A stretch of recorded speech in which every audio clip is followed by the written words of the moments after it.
As India gears up for the G20 presidency in just over a month from now, observers are anticipating a significant shift in the policy framework and decisions that have largely proven inadequate and ineffective in recent times. The failure of this mechanism in international diplomacy is all too clear, with the ongoing Russia-Ukraine war going from bad to worse, and the resulting economic and diplomatic fallouts for all to see. A number of countries around the world are struggling with skyrocketing debt, with no immediate resolutions in sight.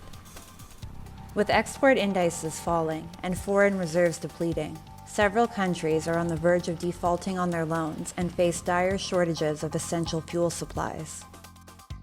In South Asia alone, as many as 3 countries, Sri Lanka, Bangladesh, and Pakistan have been appealing to the global financing body, the IMF, for urgent assistance.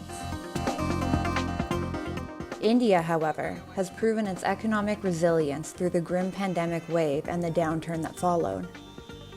India is now being viewed as a model to be emulated by all.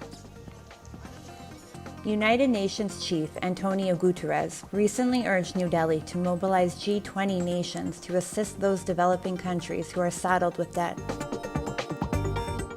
And I count on India's support in mobilizing G20 countries around debt relief.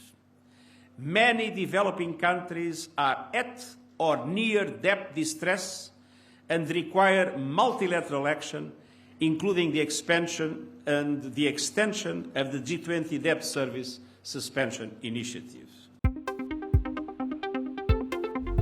The IMF's World Economic Outlook estimated that worldwide inflation will be 8.8% in the 2022 fiscal year.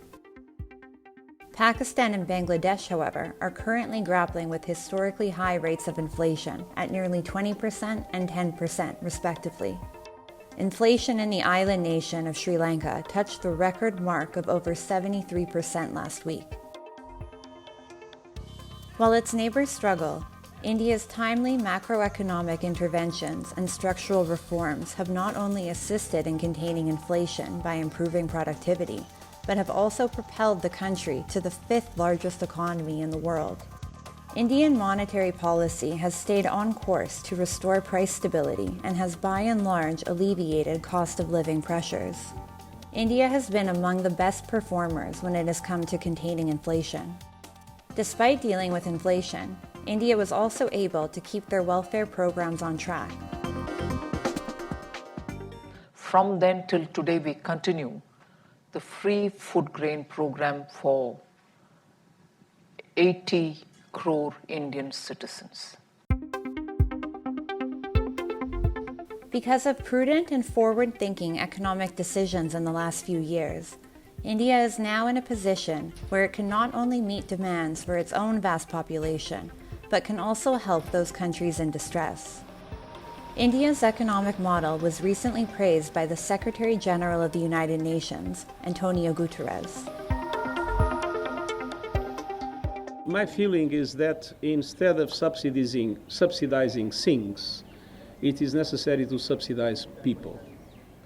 And India has today one of the most expanded programs of social welfare in the world, providing hundreds of millions of families with financial support.